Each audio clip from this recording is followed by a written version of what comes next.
ফেব্রুয়ারি মাস থেকে রাজধানীসহ সারা দেশে শিশুদের হামে আক্রান্ত হওয়ার হার বেড়েছে। রাজধানীর সংক্রামক ব্যাধি হাসপাতালে এরই মধ্যে 22 শিশু মারা গেছে। হাসপাতালে ভর্তি হাম আক্রান্ত শিশুর সংখ্যা 6 শতাধিক। অপুষ্টি, দরিদ্রতা এবং টিকা কার্যক্রম থেকে বাদ পড়াই এর অন্যতম কারণ বলে জানিয়েছেন বিশেষজ্ঞরা। পুরো শরীর জুড়ে লাল লাল ছোট ছোট দানা, ফুসকুড়ি, উচ্চমাত্রার জ্বর, কাশি, লাল চোখ এবং নাক দিয়ে পানি পড়া এমন উপসর্গ নিয়ে রাজধানীর সংক্রামক ব্যাধি হাসপাতালে ভর্তি হচ্ছে শিশুরা। চিকিৎসা বিজ্ঞানের ভাষায় এগুলো হামের উপসর্গ। হাম মূলত রুবেলা নামের এক অতি সংক্রামক ভাইরাস দ্বারা সংক্রমিত রোগ। রুবেলা ভাইরাস শ্বাসনালী দিয়ে প্রবেশ করে শিশুর রোগ প্রতিরোধ ক্ষমতা সাময়িকভাবে নষ্ট করে দেয়। ফলে হামে আক্রান্ত শিশু অন্যান্য ব্যাকটেরিয়া ও জীবাণু দ্বারা সহজে সংক্রমিত হয়।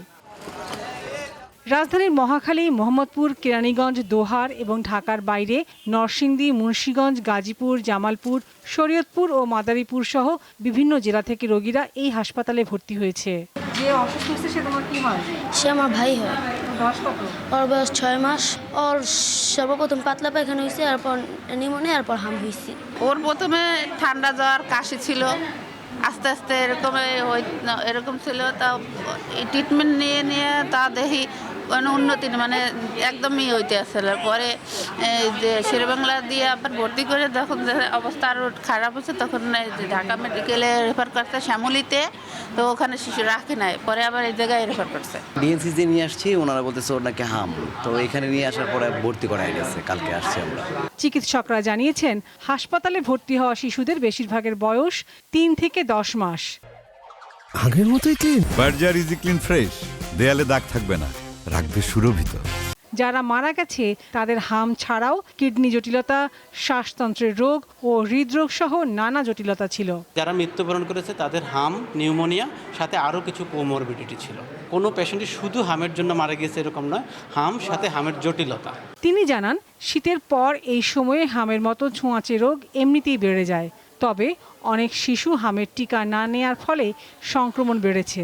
অনেকগুলো বাচ্চা পেয়েছি যারা ভ্যাকসিন দেওয়ার বয়স হয়েছিল কিন্তু তারা ভ্যাকসিন গ্রহণ করেনি। কারণ হচ্ছে যে কোনো মা বলেছে যে তারা ভুলে গিয়েছিল।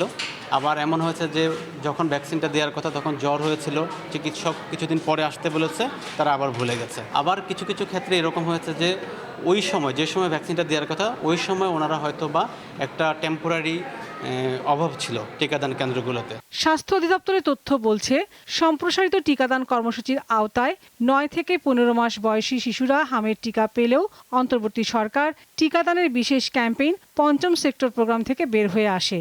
ফলে অনেকেই টিকা বঞ্চিত হয়। বিকল্প ব্যবস্থা করে এই সিদ্ধান্ত নেওয়া প্রয়োজন ছিল বলে মত দেন জনস্বাস্থ্যবিদরা। সেক্টর প্রোগ্রামটা বাদ দেওয়া যেত, কিন্তু তার একটা এক্সিট প্ল্যান দরকার ছিল যে আমরা এটা বাদ দিতে চাই। প্রথমত কেন বাদ দিলে আমাদের যে প্রোগ্রামগুলো চলছে সেগুলো কিভাবে চলবে। আমরা হয়তো অনিয়ম চাই না, নিয়ম চাই, কিন্তু পুরো পরিকল্পনাকে বাদ দিতে চাই না। উচিত ছিল আরও অনেক বিচার বিশ্লেষণ করে তার বিকল্প ব্যবস্থাটা রেডি করে তারপরে এখান থেকে সরে আসে। শুধু টিকা নয়, প্রতিরোধের ব্যবস্থা আগে নেওয়া জরুরি বলে মত দেন তিনি। লাবণী গুহ, দীপ্ত সংবাদ, ঢাকা।